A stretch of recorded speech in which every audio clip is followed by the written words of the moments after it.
आज का जो टॉपिक है बीए पार्ट फर्स्ट प्रथम पेपर के अंतर्गत वैदिक कालीन सभ्यता का। वैदिक कालीन सभ्यता के अंतर्गत इससे पूर्व में आर्यों के मूल निवास स्थान के बारे में बताया जा चुका है। आज अपन प्रारंभ करते हैं वैदिक कालीन आर्यों के मूल निवास स्थान की भौगोलिक स्थिति।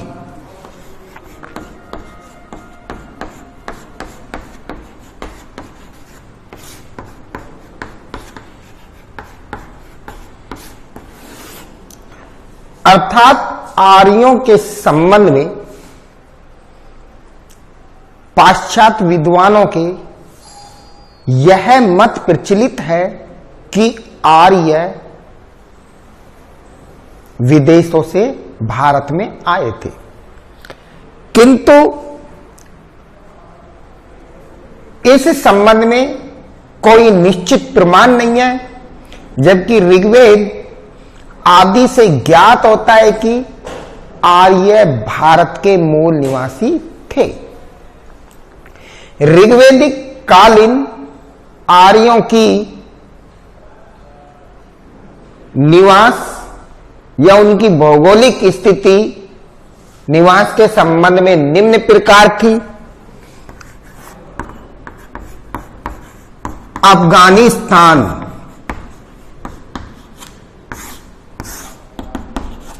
ऋग्वेद से ज्ञात होता है कि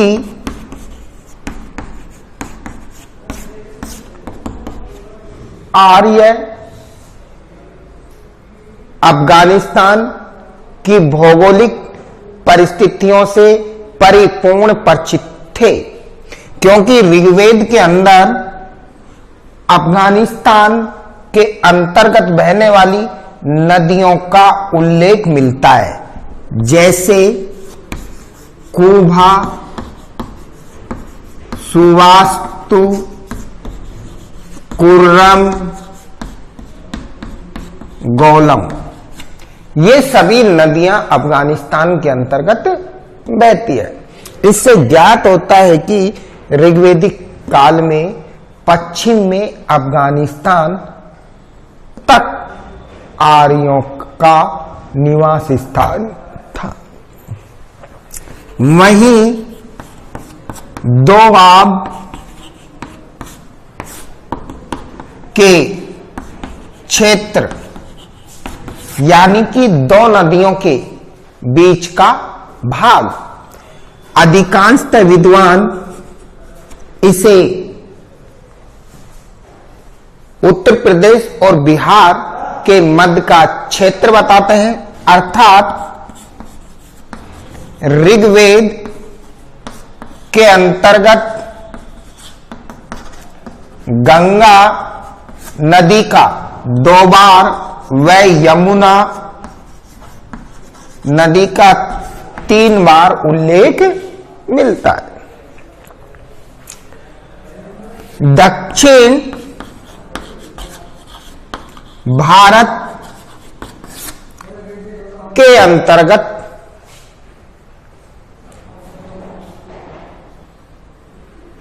दक्षिण भारत के संबंध में ऋग्वेद में उल्लेख नहीं मिलता, न तो विंध्याचल पर्वत का और न ही नर्मदा नदी का। जबकि उत्तर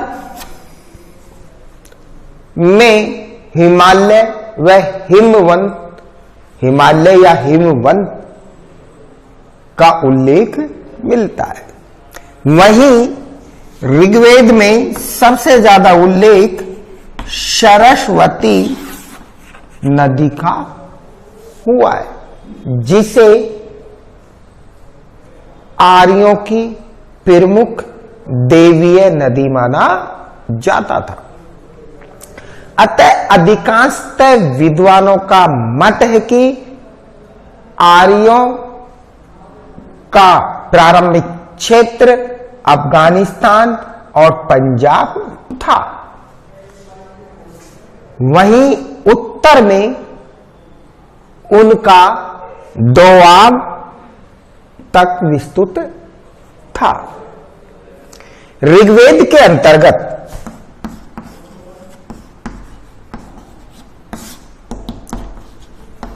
दस्यु या दास शब्द का उल्लेख मिलता है।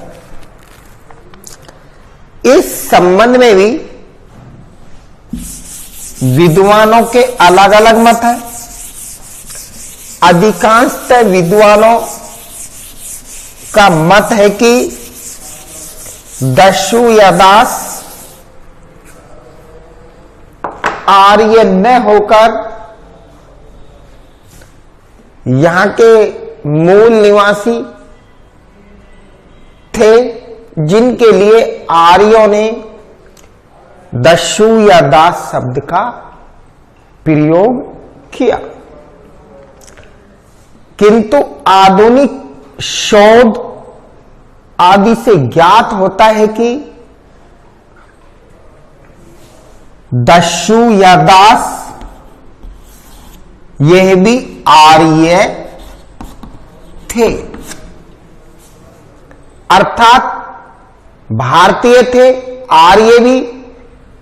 जिन आर्य लोगों ने आर्य संस्कृति व धार्मिक परंपराओं का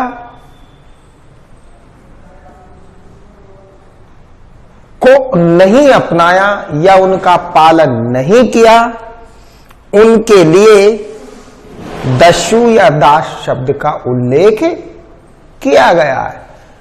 क्योंकि ऋग्वेद के अंतर्गत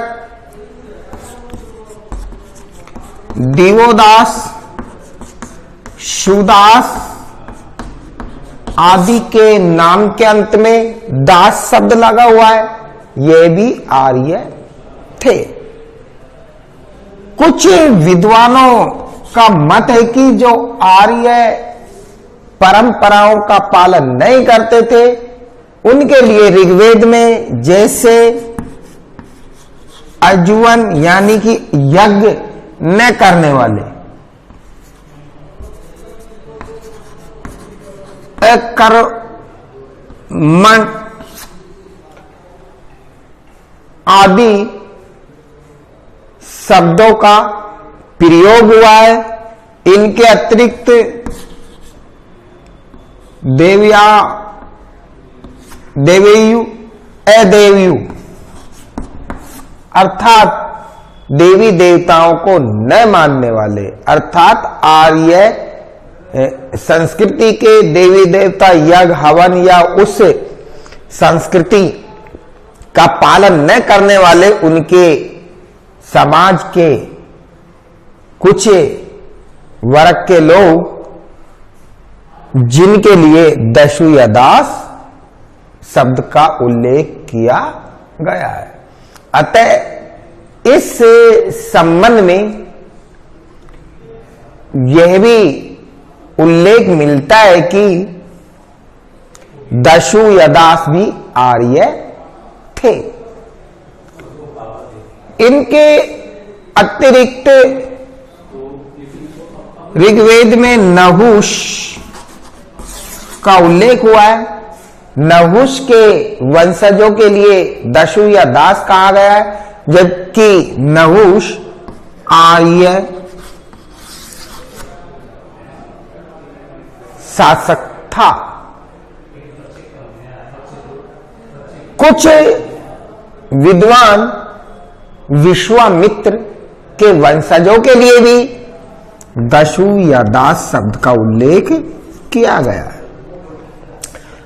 अर्थात दस्यु या दास से तात्पर्य आर्य होते हुए आर्यों के धार्मिक क्रियाकल्पों में या तो शामिल नहीं होते थे या उसका विरोध करते थे। अगला, वैदिक सभ्यता के अंतर्गत आर्यों की राजनीतिक व्यवस्था को प्रारंभ करते हैं।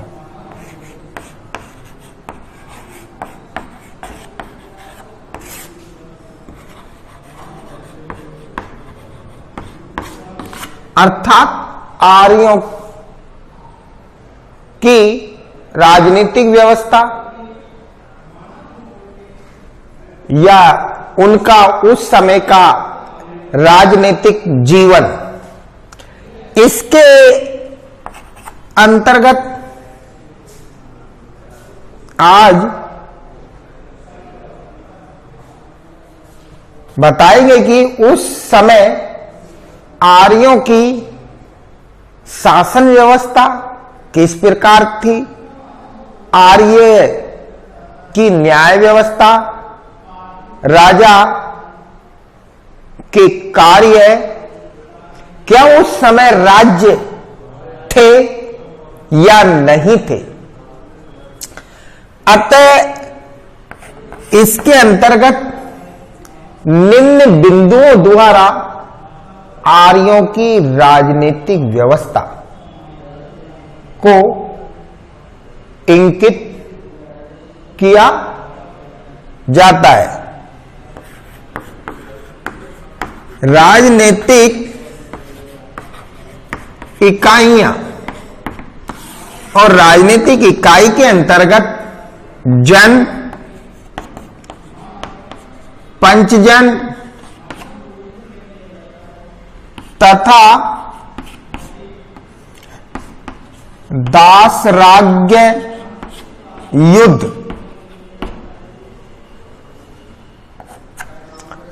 इस राजनीतिक व्यवस्था के अंतर्गत प्रथम बिंदु के अंतर्गत जन, ऋग्वेद में जन का उल्लेख मिलता है, जनपदों का नहीं। जन के बाद जनपद और जनपद के बाद महा जनपद। ऋग्वेद में मात्र जन का उल्लेख मिलता है और जनपदों का उल्लेख ब्राह्मण काल में, वहीं महाजनपदों का उल्लेख 6ठी सदी ईसा पूर्व मिलता है। जन एक कबीलाई अस्थायी राज्य होते थे, कबीले होते थे और यह अस्थायी राज्य होते थे, स्थायी नहीं होते थे। यह भ्रमणकारी जीवन व्यतीत करते थे। राज्य छोटे थे या ऐसे कह सकते हैं कि जन के अंतर्गत एक ही वंश के, जन के अंतर्गत एक ही वंश के लोगों का समूह होता था, जो एक ही पूर्वज की संतान होती थी और उनके जो समूह, जिसे कबीले के रूप में शासन किया जाता था। जन का शासक या मुखिया उस समय रक्षक या गोप कहा जाता था। अर्थात उस समय जन ही राज थे ऋग्वेदिक काल में, और जन का जो राजा होता था उसे रक्षक या गोप कहा जाता था। अतः जन कबीलाई राज थे। ऋग्वेद के अंतर्गत प्रमुख रूप से 5 जनों का उल्लेख मिलता है जो मुख्य थे। जन और भी थे, किंतु मुख्य 5 जनों में अनु, दुरु, यदु, पुरु और तुर्वश प्रमुख 5 जनों का। इनके अतिरिक्त जो 5 जनों में नहीं आते वह किरवी, भारत आदि जनों का ऋग्वेद के अंतर्गत उल्लेख मिलता है। यह जन आपस में एक दूसरे पर प्राय आक्रमण किया करते थे। एक दूसरे जन को लूटते थे अपना प्रभुत्व या उनके ऊपर अपनी सत्ता को थोपने के लिए।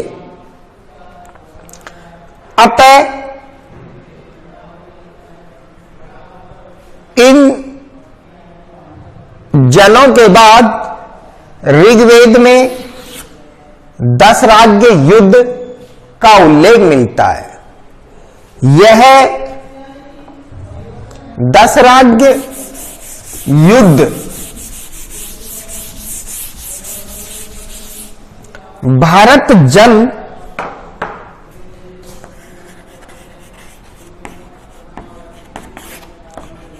के राजा सुदास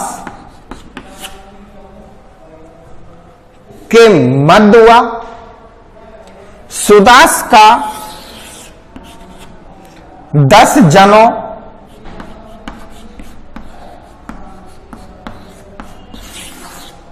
द्वारा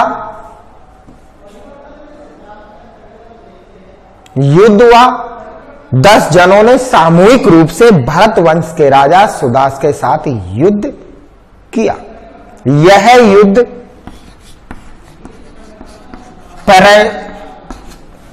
पैरुष्णी नदी या कहीं कहीं इसका उल्लेख पुरुष्णी नदी के रूप में भी मिलता है। परुष्णी नदी अर्थात रावी वर्तमान में इसका नाम है। इस नदी के तट पर युद्ध हुआ। युद्ध का मूल कारण यह था कि भारत जन के राजा सुदास ने अपने कुल पुरोहित विश्वामित्र को कुल पुरोहित के पद से हटा दिया और उसके स्थान पर ऋषि वशिष्ठ को अपना कुल पुरोहित बनाया। तब ऋषि विश्वामित्र के अपमान का बदला लेने के लिए 10 जनों ने या 10 जनों के राजाओं ने मिलकर राजा सुदास के विरुद्ध युद्ध किया। इस युद्ध में राजा सुदास की विजय हुई। इनके अतिरिक्त राजा सुदास के अन्य जनों के साथ भी युद्ध का उल्लेख ऋग्वेद में देखने को मिलता है, जिसमें अजस है, सिग्रु आदि जनों के साथ। अगला राजनीतिक व्यवस्था में दूसरा टॉपिक राजा की स्थिति।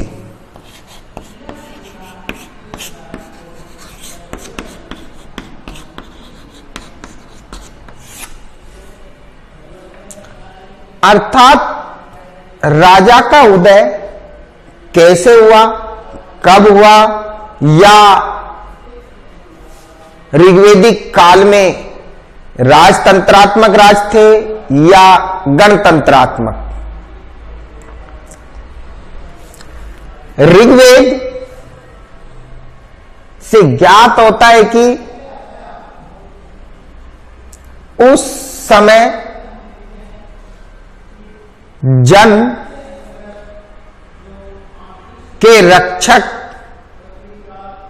यानी कि प्रजा के लिए विष शब्द का उल्लेख हुआ है, और अनेक विषों से मिलकर जन एक राज्य जो कबीलाई राज था, और इस जन के जो मुखिया होता था, राजा होता था, उसको रक्षक या गौ या गौप्त के रूप में उल्लेख हुआ है। अतः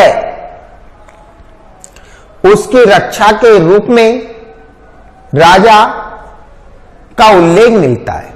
अधिकांशतः राजतंत्रात्मक राज्य थे, लेकिन ऋग्वेदिक कालीन राजा राजतंत्रात्मक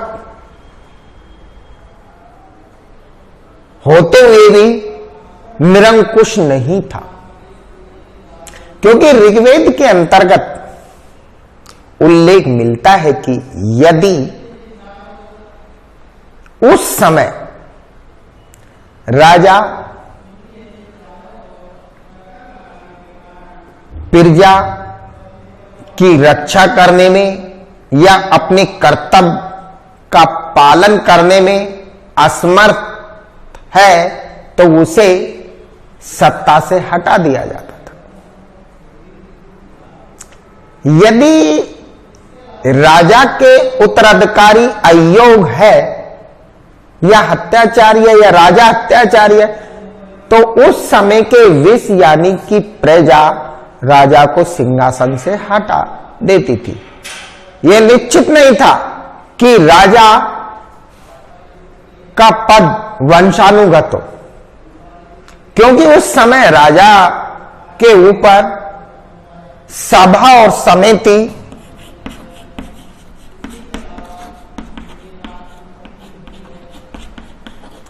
दोनों का नियंत्रण होता था। किंतु उत्तर वैदिक काल में राजा की शक्तियों में वृद्धि हो गई, क्योंकि उत्तर वैदिक काल में बड़े बड़े जनपदों का उदय हुआ।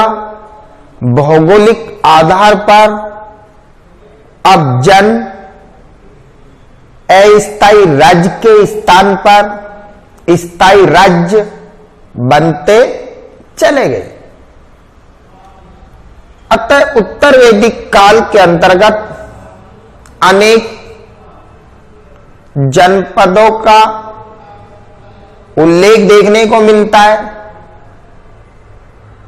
कुरु, काशी, कौशल, कलिंग, अश्मक, गांधार, मत्स्य आदि, अवंती। उत्तर वैदिक काल में राजा की शक्तियों में वृद्धि हो गई।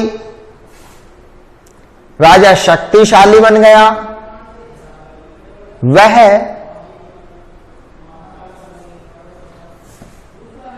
अपने पद का उपयोग करता था और उत्तर वैदिक काल में राजा का पद संभवतः वंशानुगत होता चला गया। अतः राजा की स्थिति एक जन रक्षक के रूप में उत्पन्न हुई थी, ताकि वह अपनी प्रजा का एक रक्षक के रूप में कार्य करे। राजा अपनी प्रजा का रक्षक होता था, जिसके बदले में प्रजा उसे हवी यानी कि भेंट देती थी। इसके अतिरिक्त बलि यानी कि छड़ावा यानी कि कर देती थी। ऋग्वैदिक काल में राजा भूमि का स्वामी नहीं माना जाता था। ऋग्वैदिक काल में राजा अपनी प्रजा का रक्षक या एक सेना नायक के रूप में होता था। धन्यवाद। अगला जो टॉपिक अगले वीडियो में दिखाया जाए।